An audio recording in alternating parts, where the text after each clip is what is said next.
in the last lecture of economics, we had seen about the introduction of the market structure. We had seen what is the market structure, meaning of market, and extent of market, and some explanation related to market. These things we had seen in the last lecture. Right. Now the most important topic of this chapter, that is of market classification of the market, मतलब कि market को अलग अलग तरीके से bifurcate किया गया है, एनालाइज किया गया है, राइट, कि मार्केट को किस किस सेगमेंट में हम डिवाइड कर सकते हैं, राइट, क्लासिफाइड किया हुआ है, राइट। तो मेजरली स्टूडेंट्स मार्केट को यहाँ पे क्लासिफाई किया गया है बेस्ड ऑन 3 टाइप्स।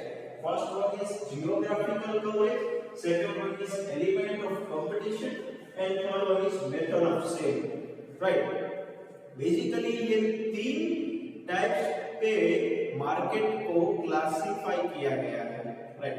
स्टूडेंट्स ये टॉपिक ऐसा है कि आगे जाके आपको 2-3 सेमेस्टर तक और आएगा, राइट, मार्केटिंग में भी आएगा, मैनेजमेंट में भी आएगा, राइट। तो अभी से आप इसको समझ लोगे तो एकदम आसानी रहेगी।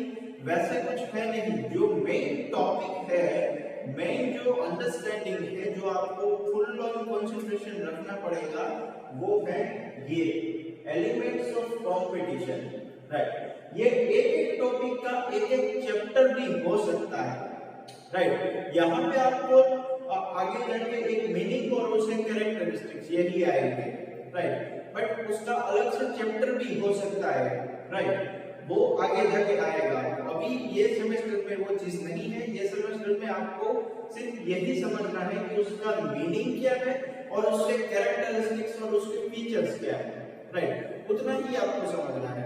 एग्जाम में आपको इस तरीके से भी आ सकता है, कोई एक साथ ही पूरा भी पूछ सकते हैं या कोई 2 एक्सप्लेन करने के लिए पूछ सकते हैं, तो आपको इन डिटेल लिखना होगा, राइट। तो हम धीरे धीरे 1 बाय 1 समझेंगे। सबसे पहले हम समझेंगे जियोग्राफिकल कवरेज, राइट। सेकंड हम समझेंगे ये elements of competition. Elements of competition में हम 1 बाय 1 जैसे जैसे देखे जाएंगे, जैसे कि ये परफेक्ट कंपटीशन है, राइट, तो उसका मीनिंग और साथ साथ में उसके फीचर्स भी ले लेंगे, राइट। आपकी बुक में वो अलग से दिया हुआ है, पहले इन सब का मीनिंग दिया गया है, फिर उसका अलग से फीचर्स दिया गया है।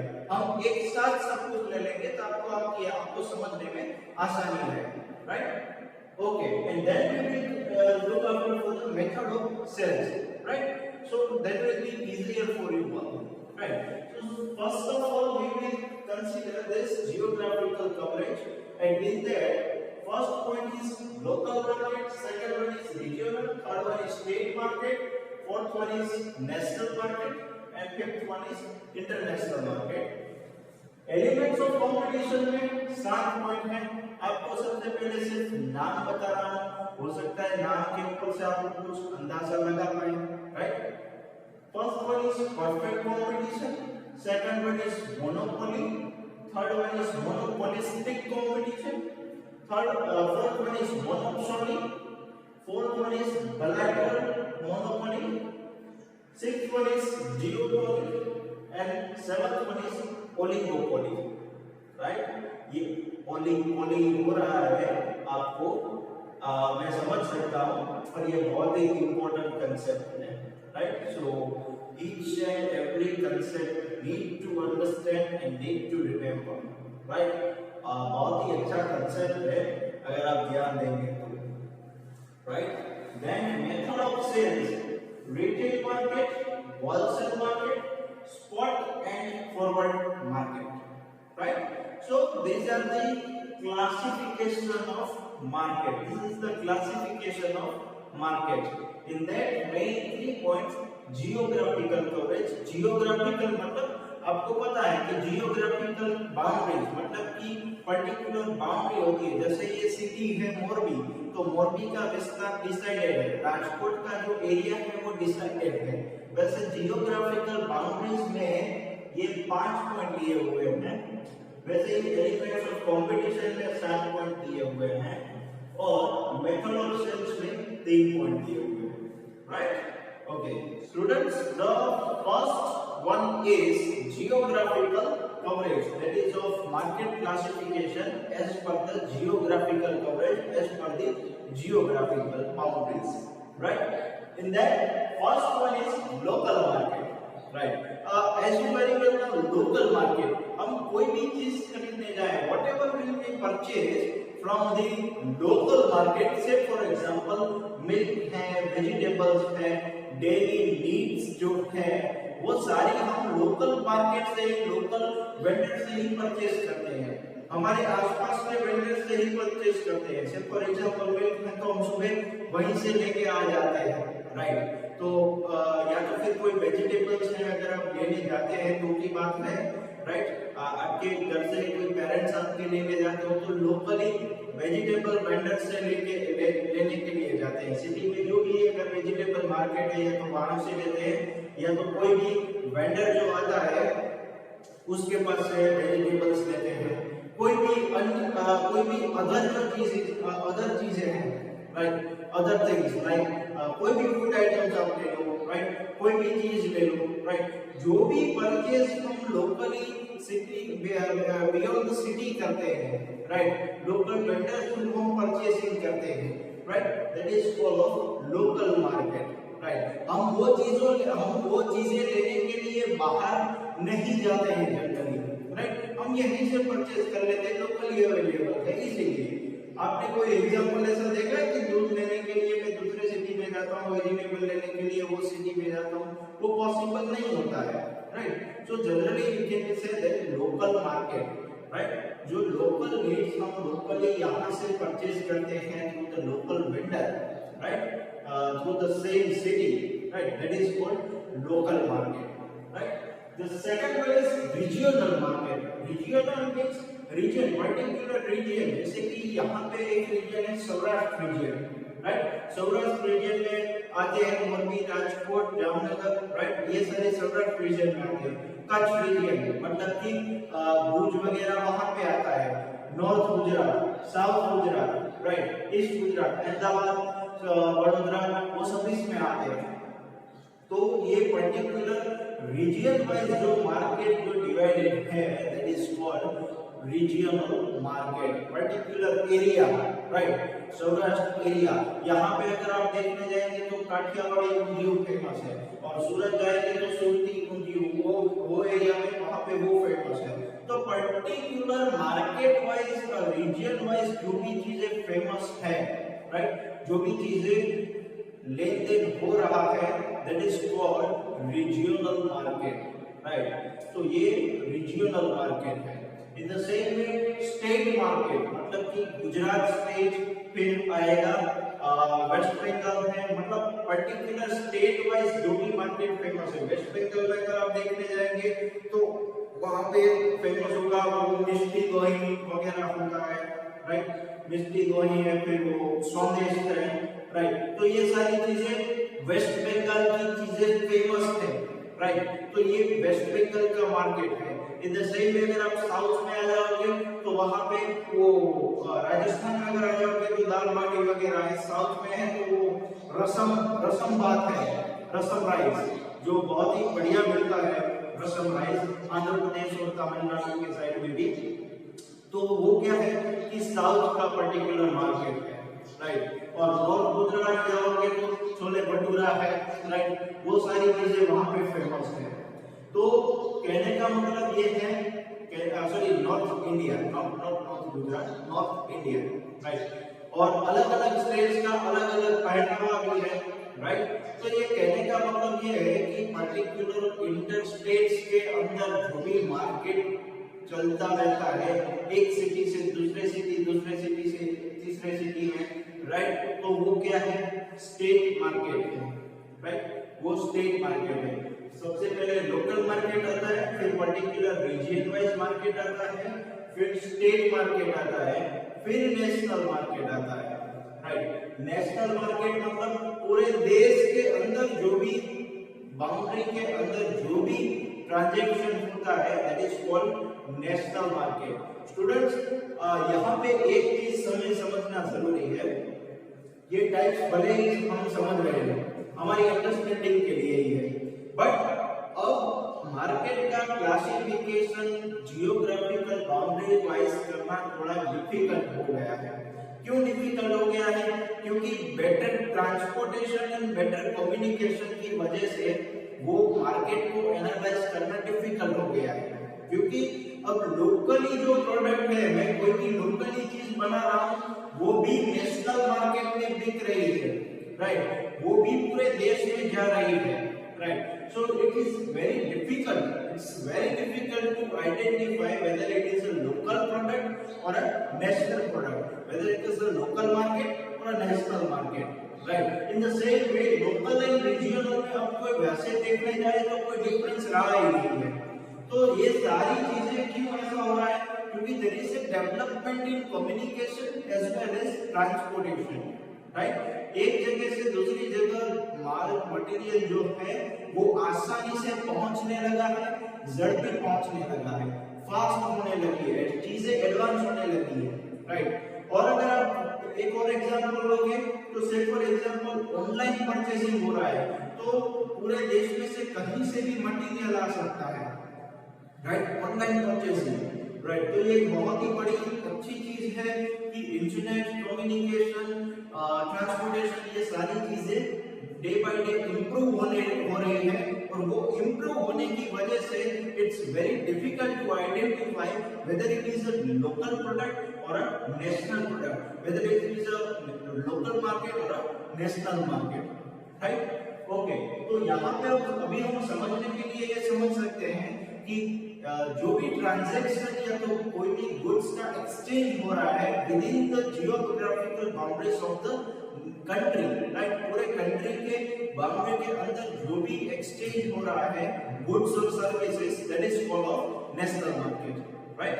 And students, the last one is international market. International market मतलब के अबोव द कंट्री के बाहर भी हम कहीं पे भी गुड्स का एक्सचेंज कर रहे हैं, that is called international market, right. हम गुड्स या सर्विसेज जो भी देते हैं beyond the country, right, that is called international market. So local market सबसे पहले आएगा चार्ट में, then regional market, then state market, उससे भी ज्यादा national market and international market, right. So these are the graphical coverage of market structure, right? Students, पहले हम method of sale समझ लेते हैं। It's a very small topic, so we can finish it very soon. और बाद में जो हम देखने वाले हैं competition का types, right? According to the competition की market structure competition में कैसे हो सकता है, वो हम later on इसके बाद देखेंगे। It's a very huge topic and it requires lot of knowledge and lot of explanation, right? So that's why हम पहले ये ले लेते हैं method of sale. The first one is retail market. Retail market in the small quantities, जो भी हम चीजें एक्सचेंज कर रहे हैं, एक साबुन दे दो, 2 मिल्क पाउच दे दो, राइट, शैम्पू दे दो, सॉस दे दो, केचप दे दो, राइट। तो ये सारी चीजें क्या है, इट्स अ रिटेल मार्केट जहां पे छोटी क्वांटिटीज में डीलिंग होता है, राइट। आप लोगों को अच्छे से पता ही है कि रिटेल मार्केट क्या है। तो जहां पे सिंगल क्वांटिटीज या तो छोटी क्वांटिटीज में डीलिंग होता है, that is called of retail market, right. And then wholesale market की जहां पे जो क्वांटिटीज जो है वो बहुत बड़ी साइज में होता है, 2000 टन दे दो, 5000 टन दे दो, या तो फिर व्हाटएवर, मतलब कि जो क्वांटिटी को बल्क परचेस करते हैं और बल्क में सेलिंग करते हैं, that is called wholesale market, right. कि एक साथ बल्क में परचेस कर लेते हैं और छोटे क्वांटिटीज को साथ में सेल करते हैं, थोड़े इसको देते हैं सेलर को, थोड़े दूसरे सेलर को देते हैं, राइट। मतलब कि अलग-अलग सेलर्स को, रिटेलर्स को पहुंचाते हैं, right, that is called wholesale market. According to the needs of retailers वो उसको माल पहुंचाते हैं, राइट, और बल्क परचेसिंग करते हैं ताकि उसको बल्क क्वांटिटी का फायदा मिले, right. And last one is spot and forward markets.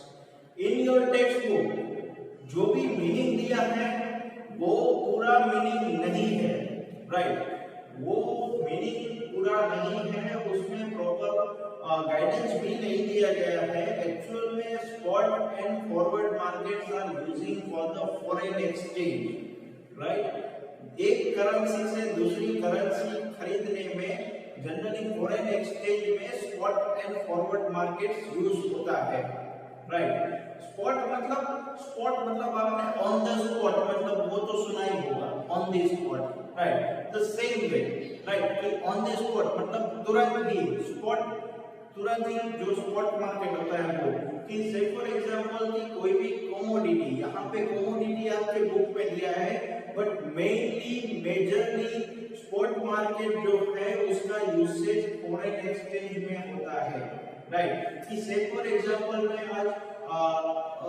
आज की डेट में जो भी डॉलर का प्राइस है वो प्राइस में मैं डॉलर परचेज करता हूँ और या तो फिर बेचता हूँ, that is called spot market. और फ्यूचर मार्केट कि मैं फ्यूचर की डेट के लिए मैं आज कर लेता हूँ डीलिंग, पर फ्यूचर में कभी भी मैं उसको फ्यूचर प्राइस में कोई भी कन्वर्जन कर सकता हूँ, what ever will be the price, future price कोई भी हो, मुझे उनसे कोई मतलब नहीं है। टुडे सॉरी फॉरवर्ड मार्केट, आज के दिन में मैंने जो भी डीलिंग कर लिया है वो आगे फॉरवर्ड मार्केट में जाएगा, मतलब कि whatever will I have done today वो उससे नेक्स्ट डेट में इन फ्यूचर वो जो भी चीज होगी उसका डीलिंग होगा। फॉरेन एक्सचेंज में जनरली ये चीज यूज होता है ऑन द स्पॉट मार्केट, मतलब कि स्पॉट मार्केट में मैं आज के डेट में जो भी डॉलर के प्राइस है उसके हिसाब से मैं फॉरेन एक्सचेंज करता हूं, और फॉरवर्ड मार्केट में आज मैं डीलिंग कर लेता हूं, फ्यूचर में whatever will be the price, whether it will be higher और lower it doesn't matter, right.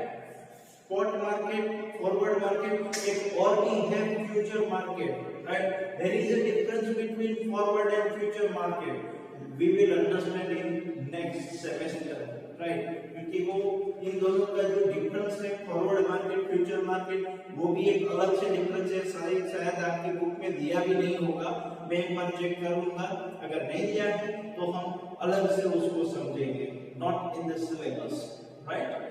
Okay, so this is the method of selling retail market, wholesale market, spot and forward market, right?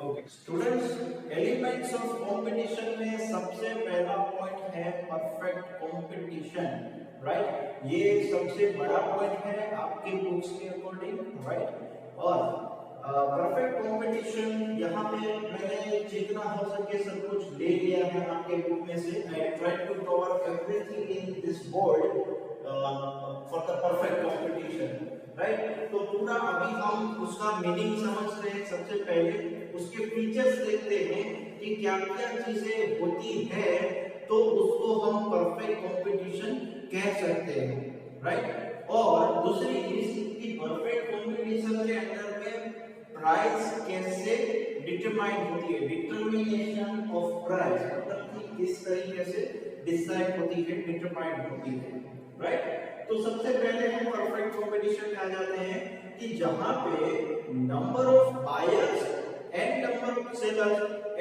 इसका जो quantity है large number में buyers में, large number में sellers में, right. Unlimited buyers and unlimited sellers, right, जिसका number कोई अर्थ नहीं है।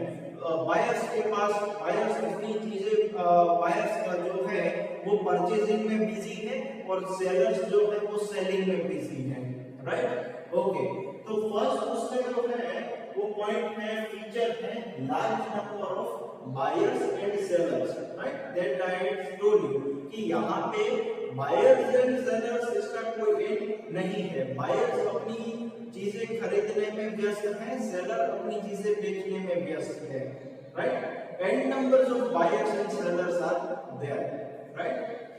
मार्केट पे किसी का भी मोनोपोली नहीं है, right, because and numbers of buyers and sellers are there, right. Generally ऐसा कैसे होता है कि स्टॉक एक्सचेंज हो तो उसमें ये पॉसिबिलिटीज है, राइट। कोई भी पर्टिकुलर कोई भी प्रोडक्ट हो, राइट, जो लोकल प्रोडक्ट्स हो उसमें ये पॉसिबिलिटीज है, like vegetable market, fish market, उसमें भी ये पॉसिबिलिटीज है कि जहाँ पे बायर्स जो है वो बहुत सारे हैं और साथ में सेलर्स जो है वो भी बहुत सारे हैं, राइट। जो अपनी चीजें बेच रहे हैं वो भी बहुत सारे हैं, जो खरीदने वाले हैं वो भी बहुत सारे हैं, right. Okay, the second one is homogeneous product. सबकी प्रोडक्ट कैसी है, सेम है, उसमें कोई डिफरेंस नहीं है, सब एक ही चीज एक ही तरीके से बेच रहे हैं, राइट। जैसे फॉर एग्जांपल आज आलू कोई बेच रहा है तो आलू है वो सेम प्रोडक्ट है,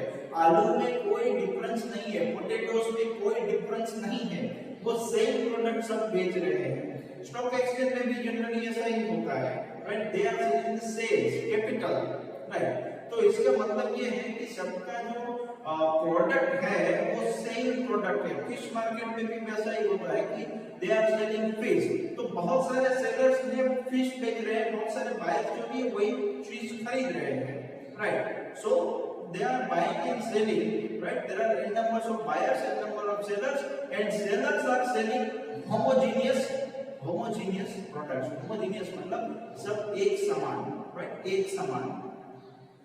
homogeneous का opposite है heterogeneous, right। okay, then third one is free entry and free exit, right।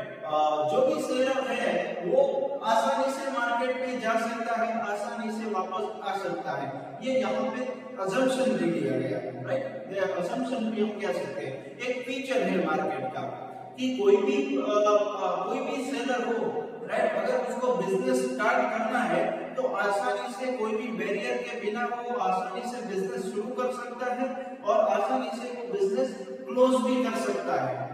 Generally ऐसा कैसे हो सकता है कि जनरली ये ऐसे बिजनेस की शुरुआत में शुरू में बहुत ही ज्यादा मुनाफा होता है, प्रॉफिट होता है, राइट। लेटर जैसे जैसे टाइम बीतता है वैसे प्रॉफिट कम हो जाता है और प्रोड्यूसर और प्रमोटर वो अपना बिजनेस जो है वो चेंज कर देता है या तो बंद कर देता है, राइट, या तो चेंज कर देता है या तो बंद कर देता है और अपने जो फैक्टर्स ऑफ प्रोडक्शन मतलब land, labour, capital and entrepreneur उसको दूसरे बिजनेस में जोड़ देते हैं।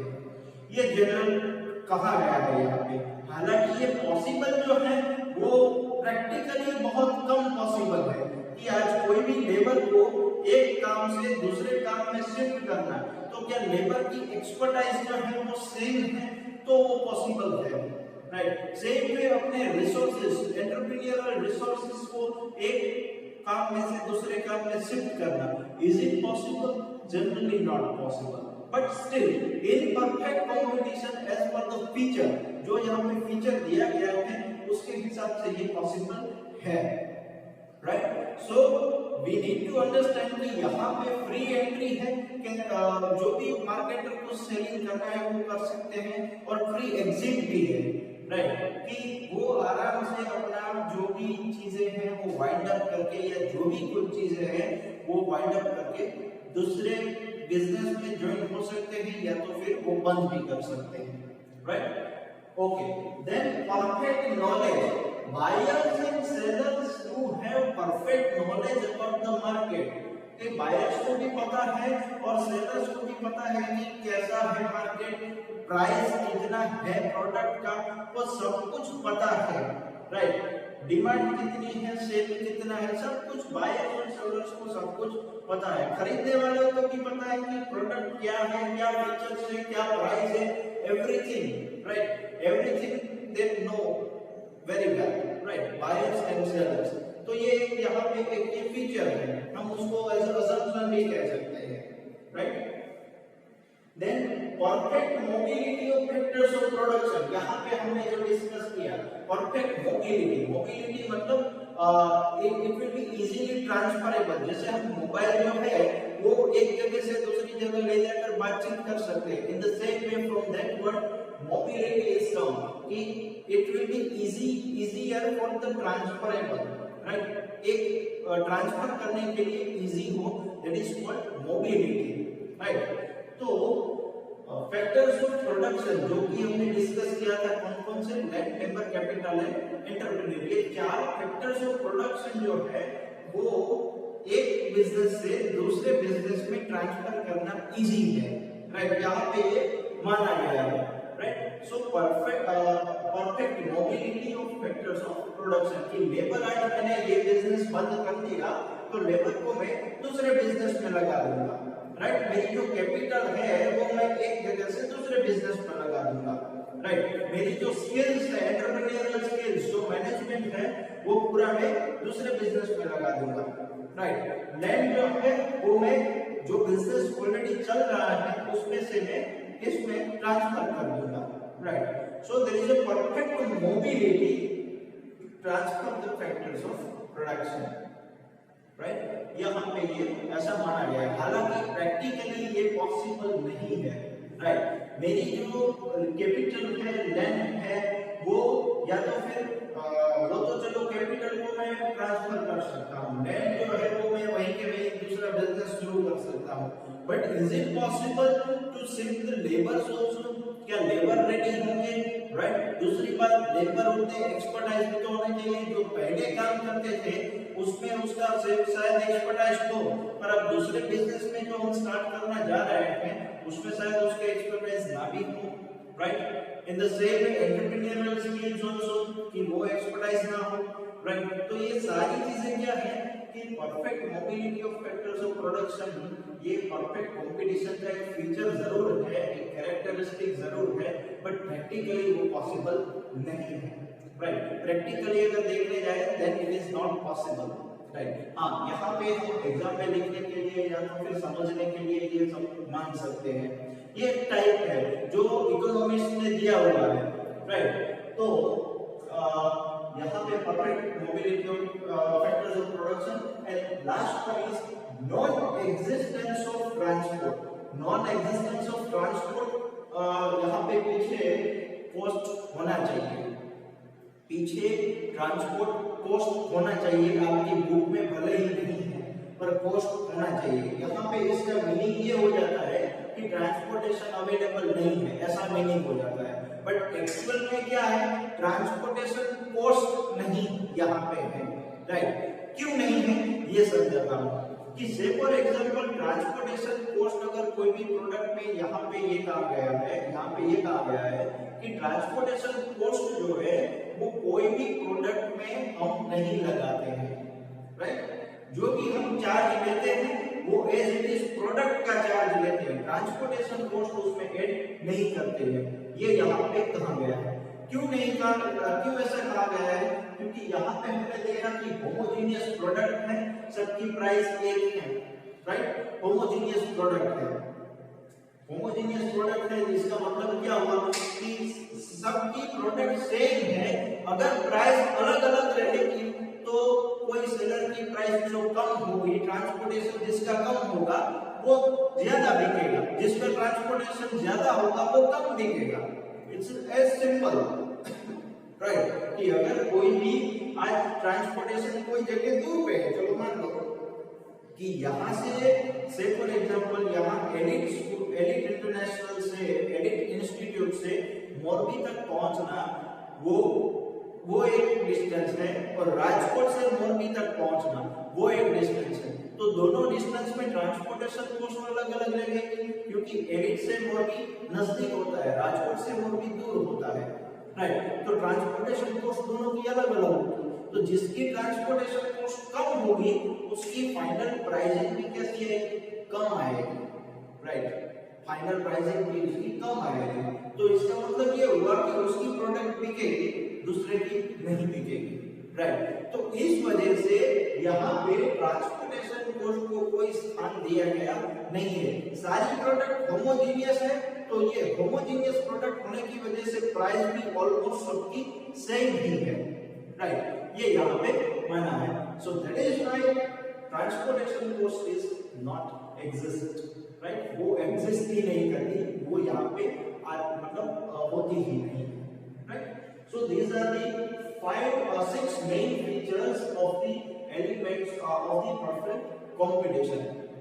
ओके, लेटर ऑन आपके बुक के लास्ट में ये चैप्टर के लास्ट में एक और पार्ट किया गया है, price determination and perfect competition.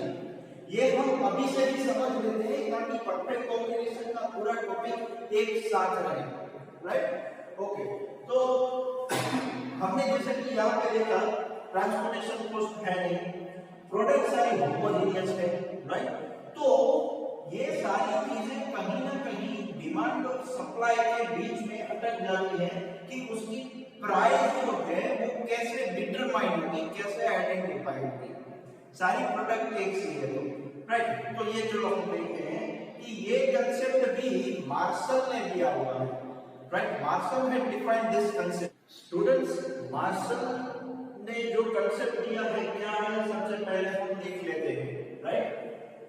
Neither the utility which influences demand side nor the cost of production which influence the supply side. दो चीजें सबसे पहली, neither the utility जो डिमांड साइड को कुछ अफेक्ट नहीं करती है, neither the utility which influence मतलब बढ़ावा देना, किसी भी चीज को बढ़ावा देना, राइट। तो neither utility which influence demand side को utility जो है वो influence नहीं करती, right, nor the cost of production which influence the supply side को cost of production influence नहीं करती है, can determine price itself, right। so अब क्या होगा कि price itself मतलब खुद से ही तय होगी, राइट। डिमांड और सप्लाई में यहाँ पे हम देख सकते हैं कि neither utility which influences the demand side, utility का कोई रोल नहीं है, कॉस्ट ऑफ प्रोडक्शन के सप्लाई में कोई इफेक्ट नहीं है, तो प्राइस क्या होगा, itself डिसाइड होगा, right. Price in the market is determined by forces of demand and supply interacting with each other, forces of demand and supply, price by itself and forces of demand and supply।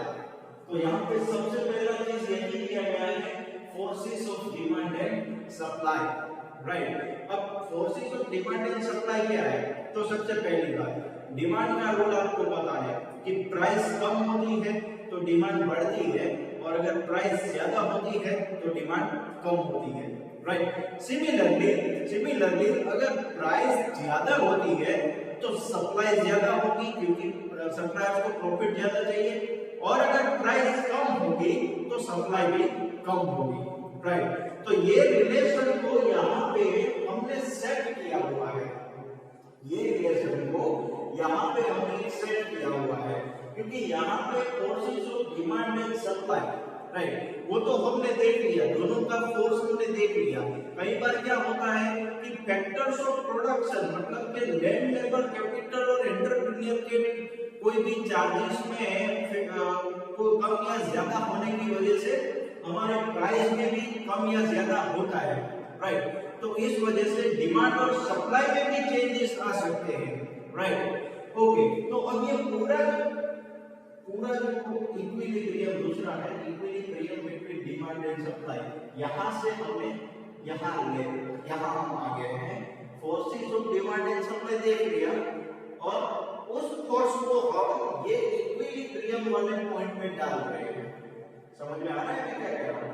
ये forces of demand and supply हमने देख लिया, right. हमें rule पता है, demand का पता है, सप्लाई का पता है, वही सेम चीज हम यहाँ पे अप्लाई करके देखते हैं कि प्राइस जो है वो कैसे, यहाँ पे दिया price of determine price itself, right. तो कैसे बाय इटसेल्फ डिटरमाइन होती है ये हम देखते हैं यहाँ पे, राइट। तो सबसे पहले हम देख लेते हैं price of a commodity, demand और सप्लाई, ठीक है। यहाँ पे 5 प्राइस है, 5 रुपीस पर पीस, तब उसकी डिमांड कितनी है, 10 नंबर ऑफ यूनिट्स, और सामने सप्लाई कितनी है, 40 नंबर ऑफ यूनिट्स। क्यों ऐसा है, जैसे कि मैंने कहा था यहाँ पे 5 है, राइट, प्राइस जो है वो मैक्सिमम है, तो सप्लाई भी मैक्सिमम है, डिमांड मिनिमम है, right. In the same way जब 5 से 4 आती है तो डिमांड बढ़ती है, पर सामने सप्लाई कम होती है क्योंकि प्राइस कम है, प्रॉफिट कम होगा तो सप्लाई कम करेंगे।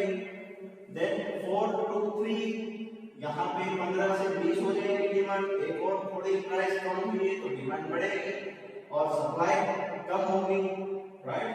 3 to 2 25 and 2 to 1 30 and 20।